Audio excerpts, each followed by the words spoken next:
പിതാവിന്റെയും പുത്രന്റെയും പരിശുദ്ധാത്മാവിന്റെയും നാമത്തിൽ ആമേൻ. ജൂൺ 17 ചൊവ്വാഴ്ച. അമ്മേ പരിശുദ്ധ അമ്മേ, അമ്മേ പരിശുദ്ധ ദൈവമാതാവേ, കൃപാസനത്തിലൂടെ ഞങ്ങൾക്കും ഞങ്ങളുടെ ദേശത്തിനും അമ്മ മധ്യസ്ഥം തേടി തന്ന എല്ലാ അനുഗ്രഹങ്ങൾക്കും കൃപകൾക്കും ഞങ്ങളിപ്പോൾ ഹൃദയം നിറഞ്ഞ നന്ദി പറയുന്നു. അമ്മേ പരിശുദ്ധമ്മേ, ദൈവമാതാവേ, 2004 ഡിസംബർ 7 ഉച്ചകഴിഞ്ഞ് 2:30 കൃപാസനത്തിൽ സംഭവിച്ച അമ്മയുടെ പ്രത്യക്ഷപ്പെടലിനെക്കുറിച്ച് തിരുസഭയ്ക്ക് സമർപ്പിച്ചിരിക്കുന്ന പഠനരേഖകളുടെ മേൽ സഭാത്മകമായ പഠനം ആരംഭിക്കുവാൻ ഞങ്ങൾ പ്രാർത്ഥിക്കുന്നു.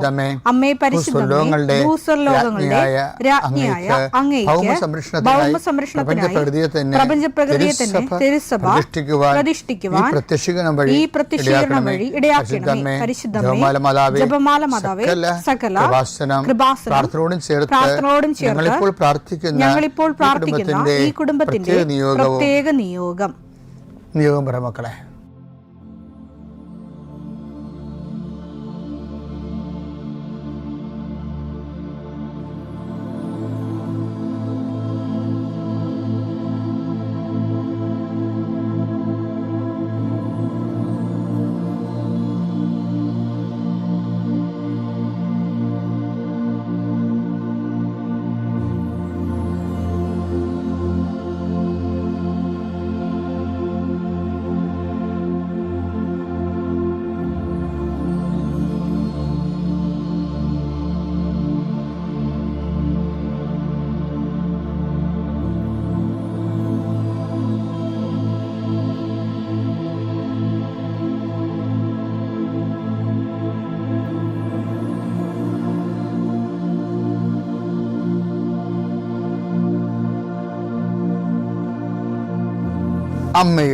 അമ്മയുടെ പ്രത്യക്ഷീകരണത്തിന്റെ ഈ അനുഗ്രഹവേളയിൽ ഞങ്ങൾക്ക് സാധിച്ചു തരുവാൻ കനിയണമേ. ആമേൻ. വിശ്വാസ പ്രമാണം.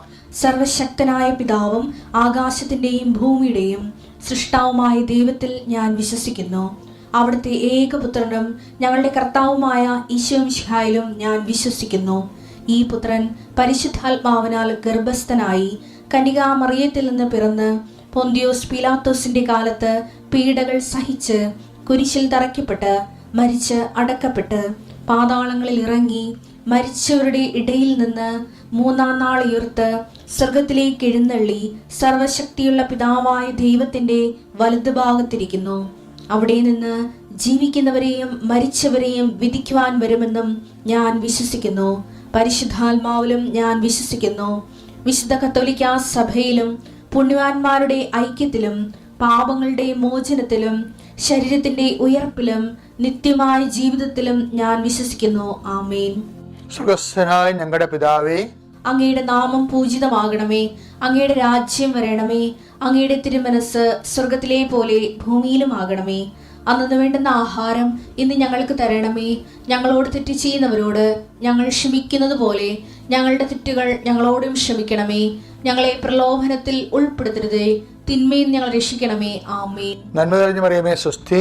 കർത്താവ് അങ്ങയുടെ കൂടെ സ്ത്രീകളിൽ അങ്ങ് അനുഗ്രഹിക്കപ്പെട്ടവളാകുന്നു. അങ്ങയുടെ ഉദരത്തിൻ ഫലമായി ഈശോ അനുഗ്രഹിക്കപ്പെട്ടവനാകുന്നു. പരിശുദ്ധ മറിയമേ, തമ്പുരാന്റെ അമ്മേ, പാപികളായ ഞങ്ങൾക്ക് വേണ്ടി ഇപ്പോഴും ഞങ്ങളുടെ മരണസമയത്തും തമ്പുരാനോട് അപേക്ഷിക്കണമേ. ആമേൻ. കർത്താവേ, നിന്റെ ഉന്നതമായ നാമത്തിന് സ്തോത്രം ചെയ്യുന്ന കർത്താവേ, നിന്റെ വിശുദ്ധ പൗരോഹിത്യത്തെ മഹത്വപ്പെടുത്തണമേ. കർത്താവെ, സഭയിലുള്ള സാന്നിധ്യം പ്രകടമാക്കണം. 39 വർഷം ഞാൻ അർപ്പിച്ച കുർബാനയുടെ യോഗ്യതയാൽ കൃപാസനത്താറെ ജീവനോടെ പ്രത്യക്ഷപ്പെട്ട പരിശുദ്ധ അമ്മയുടെ മാധ്യസ്ഥത്തിൽ ഞാൻ മക്കളെ സൗഹൃദം പ്രാർത്ഥിക്കുന്നു. ജോലി ഇല്ലാത്ത ദിവസത്തിൽ പ്രാർത്ഥിക്കുന്നു. ജോലിക്ക് വേണ്ടി പരിശ്രമിക്കുന്ന ദിവസം പ്രാർത്ഥിക്കുന്നു. പരിശ്രമിച്ചിട്ടും പേർത്തും കർത്താവെ, അങ്ങനെ അവരുടെ ഉദ്യമങ്ങൾ എല്ലാം അവതാളത്തിലാവുകയും നഷ്ടപ്പെടുകയും ചെയ്യുന്നവർ, അതിന് ഫലപ്രാപ്തി കാണാതെ മനസ്സിടിഞ്ഞു പോയവർക്ക് വേണ്ടി പ്രാർത്ഥിക്കുന്നു. കർത്താവ്, ഓരോ ഉദ്യമങ്ങൾ, ഓരോ പരീക്ഷകൾ, ഓരോ ഇൻ്റർവ്യൂകൾ അവരെ തോറ്റെന്ന് കേൾക്കുമ്പോൾ അവരെക്കുറിച്ച് തന്നെയുള്ള ആത്മവിശ്വാസം നഷ്ടപ്പെടുകയും അതേസമയം കർത്താവ് ഉടമ്പടിയുടെ ശക്തിയിൽ നോട്ട് ബൈ മെറിറ്റിൽ ബട്ട് ബൈ ഗ്രേസിൽ വർക്ക് ചെയ്യുന്ന ഉടമ്പടി ദൈവത്തിൻ്റെ കൃപയിൽ അമിതമായി ആശ്രയിച്ചുകൊണ്ടും അടിസ്ഥാനപരമായി ആശ്രയിച്ചുകൊണ്ടും കർത്താവിൻ്റെ കൃപയെ ആർജിക്കാൻ ആവശ്യമായ ജീവിത രീതിയെ പുനഃക്രമീകരിച്ചുകൊണ്ടും സുവിശേഷമായി ജീവിക്കാൻ വേണ്ടി ആത്മീയ കൃപയ്ക്ക് വേണ്ടി പ്രാർത്ഥിക്കുന്നു. നിൻ്റെ വാക്കിൽ ആശ്രയിച്ചുകൊണ്ട് ഈ പ്രാർത്ഥന കൂടുന്ന കുടുംബത്തിനും വ്യക്തിക്കും കർത്താവിൻ്റെ നാമത്തിൽ സമാധാനം ആശംസിക്കുന്നു. കർത്താവെ, ഈ സമാധാനം അവരുടെ ജീവിതത്തിൻ്റെ ഇന്നത്തെ വിവിധ ഘട്ടങ്ങളിലെ അനുഭവിക്കാൻ ഇടയാക്കണം പ്രാർത്ഥിക്കുന്നു. അവർ കണ്ടുമുട്ടുന്ന വ്യക്തികളിൽ അത് കഴിയുമ്പോൾ അവർ സംസാരം കഴിയുമ്പോൾ സമാധാനം നിറയട്ടെ. കർത്താവെ, രോഗപീഠകളെ വലയുന്നവർ, മാനസിക പീഡകളെ വലയുന്നവർ, ഉറക്കമില്ലാത്തവർ, ഇന്നലെ രാത്രി പല കാര്യങ്ങൾ കൊണ്ട് ഉറങ്ങാൻ കഴിയാതിരുന്നവർ, ആ വിഷയങ്ങളെല്ലാം ഈ അനുഗ്രഹത്തിൻ്റെ ശക്തിയാൽ ഭാരങ്ങൾ നീങ്ങിപ്പോയിട്ട് ഞാൻ പ്രാർത്ഥിക്കുന്നു. എൻ്റെ കർത്താവിനുമായ നാമത്തിൽ സഭയുടെ അധികാരത്തിൽ കുരിശടയാളത്തിൽ കൃപാസനത്താറെ ജീവനോടെ പ്രത്യക്ഷപ്പെട്ട പരിശുദ്ധയുടെ മാധ്യസ്ഥത്തിൽ നീ അനുഗ്രഹിക്കപ്പെടട്ടെ. നമ്മൾ ദൈവത്തിൻ്റെ മുമ്പിൽ എന്ത് അഭ്യാസം കാണിച്ചാലും ദൈവത്തിന് അസസ്മെൻ്റ് ഉണ്ട്. കാര്യം എന്തിച്ചോ ഞാൻ നിന്നെ തൂക്കി നോക്കി, മേനെ തെക്കൽ ഉപാർസൻ. ദാനിയേൽ 5:24. അതുകൊണ്ട് അവിടുത്തെ സന്നിധിയിൽ നിന്ന് അയക്കപ്പെട്ട ഒരു കരം ഇത് എഴുതിയിരിക്കുന്നു. ആ ലിഖിതം ഇതാണ്, മേനെ തെക്കേൽ പാർസീൻ. ഇതാണ് അർത്ഥം. മേനെ, ദൈവം നിന്റെ രാജ്യത്തിന്റെ നാളുകൾ എണ്ണുകയും അതിന്റെ അവസാനം കുറിക്കുകയും ചെയ്തിരിക്കുന്നു. തെക്കേൽ, നിന്നെ തുലാസിൽ തൂക്കി കുറവുള്ളവനായി കണ്ടിരിക്കുന്നു. അതായത് ഞാൻ നിന്നെ തൂക്കി നോക്കി. അപ്പൊ ദൈവത്തിന് ഉള്ള അസസ്മെന്റ് ഉണ്ട്. ഈ അസസ്മെന്റ് ഉള്ള കാരണം എന്നെ നിങ്ങളെ ഭീതിപ്പെടുത്തുന്ന സംഭവം ഈ അസസ്മെൻ്റാണ്. അസസ്മെൻ്റ് ഉള്ളത് കാരണം ഏത് സമയത്തും തൂക്കപ്പെടാം, ഭാരം കുറഞ്ഞാൽ എറിയപ്പെടുകയും ചെയ്യും. അതാണ് വിഷയം. ക്രിസ്തുവിൻ്റെ കാലം വരുമ്പോഴും അസസ്മെൻറ്റിന് കുഴപ്പമൊന്നുമില്ല. എന്താ പറയണത്? 6:38 എന്താ പറയണത്? ലൂക്കായുടെ വിശുദ്ധ ലൂക്ക 6:38. നിങ്ങൾ അളക്കുന്ന അളവ് കൊണ്ട് തന്നെ നിങ്ങൾക്കും അളന്നു കിട്ടും. അപ്പൊ പഴയ നിയമത്തിൽ അപ്പൻ തൂക്കുകയായിരുന്നു പരിപാടി. പുതിയ നിയമത്തിൽ വരുമ്പോഴും തൂക്കത്തിന് വ്യത്യാസമൊന്നുമില്ല. ഇപ്പം അളവുണ്ട്. എന്ന് വെച്ചാൽ നമ്മളെ അസസ്മെൻ്റ് ഇല്ലേ, ഒരു വ്യക്തി കുറേ നാൾ ദൈവത്തിൽ ജീവിച്ച് കഴിയുമ്പോൾ ഒരു അസസ്മെൻ്റ് ഉണ്ടാകും. പിന്നെ ആ അസസ്മെൻറ്റിൻ്റെ റിസൾട്ട് അനുസരിച്ചേ പോകത്തുള്ളൂ. അത് ഭയങ്കര സീരിയസ് ആയിട്ടുള്ള പരിപാടിയാണത്.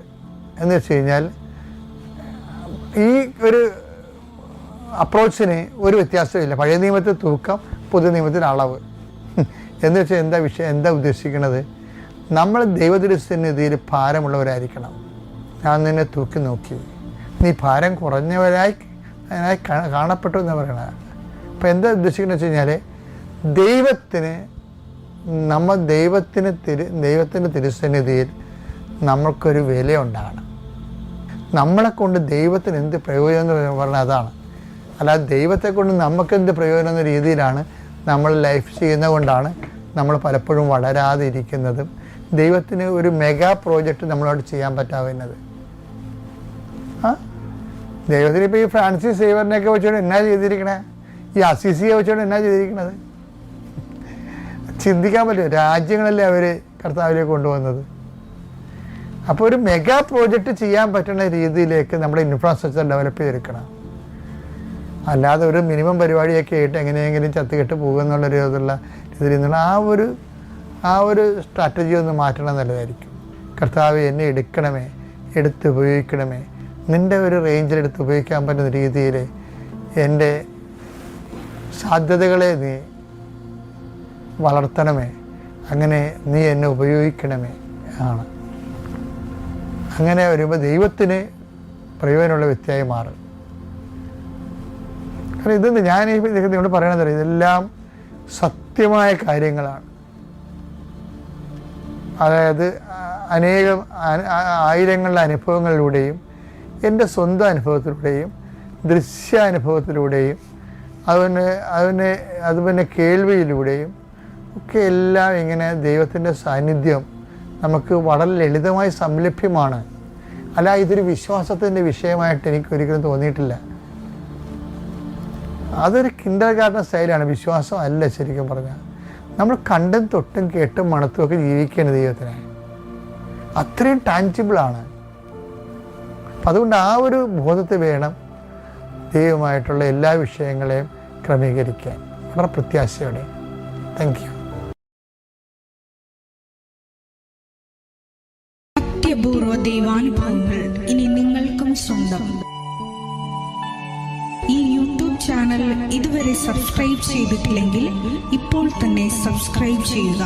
ഈ വീഡിയോ ഇപ്പോൾ തന്നെ നിങ്ങളുടെ സുഹൃത്തുക്കൾക്ക് ഷെയർ ചെയ്തുകൊണ്ട് കർത്താവിന്റെ പ്രേക്ഷിതരാകുക.